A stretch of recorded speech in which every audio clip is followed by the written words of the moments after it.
It all began when I was a young lad on my family's farm. I hated to rake the grass.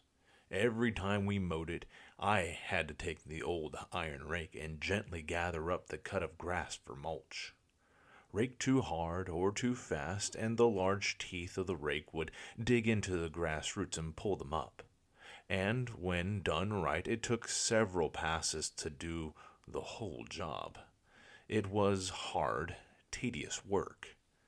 One day, I was watching my mother sweep the kitchen, and something drew my eye to the bristles of our broom. How they collected all the dust and bent as she swept. The seed was planted, and the next day I took to the broom out and swept up the grass. And sure it did as far as better job than the old iron rake. But the bristles held on to too much of the grass, so I abandoned the idea for a time. I resumed the tedious rake until one day my father asked me to take the tractor into town to see the engine seer. I was waiting there, watching idly as he tended to the old metal contraption, and noticed something odd metal strip he pulled out of some recess. It was just a bit of flat metal, no wider than my finger, but it bent and moved like the bristles of my mother's broom. I thought to myself, a broom made of those metal strips just might work. I asked the engine seer what that strip of metal was, and the kind old man told me that it was a leaf spring. I then asked him if I could have some, and being the kind old man he was, gave me a whole box of used and broken leaf springs. That night I spent fastening those leaf springs to an old broom handle I pulled from the barn, and the next day, instead of raking the grass, I tried my new grass broom. It took only one pass for me to collect up all the clippings, and the job was done in only an hour when normally it took 3. Over the next few months, I was able to improve my grass broom. I discovered that if the ends were bent slightly, they caught the grass better. I found that only one layer of leaf springs worked better than 5, and if I spread the springs wider, I could cover a larger area, making the job quicker. By the end of the season, I had been able to do more chores in a day than ever, thanks to the 2.5 hours that my grass broom allowed me to save. Then the day came when an old tech priest came out to the farm.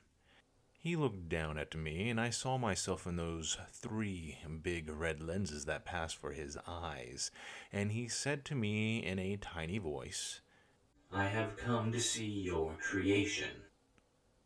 "I don't understand what you mean, my lord," was my reply. Your grass collection device, young one. Cooperation may well save you. I had no place to argue, so I led him into the barn. Before I could point to my grass broom, the man snatched it up and began staring at it for several minutes. Then, all of a sudden, he grabbed me by the arm and dragged me off the farm into his flying machine. He threw me into the side seat and gently placed the grass broom in the back, making fast tweeting noises. After he sat in the machine, he said to me, I am Archimagos Geron 223122390 TAC 3. You have been blessed by the Omnissiah, firstly for the gift of innovation, and second for having me find you before my peers. You are to be my acolyte. This is non-negotiable. as we lifted off the ground, I saw my mother in the doorway. She stood there with tears in her eyes, and I knew then that she was the one who was responsible for this. Some time into the flight, I asked him, "What if I refuse to be a tech priest?" the Archmagos replied. You will be lobotomized and turned into a servitor. Many in the Order see it as the ultimate in the service of the Omnissiah, but frankly, I'd rather keep my brain. The choice is yours, of course, if you're up to it. I thought you said I didn't have a choice. The Archmagos grinned and said, I did. Decades have passed since that day, and now I am a tech priest. I have a hellgun in my skull, a stylus in my finger, and my groin was replaced by an impact wrench. All because of a fucking rake. Fucking Adeptus Mechanicus.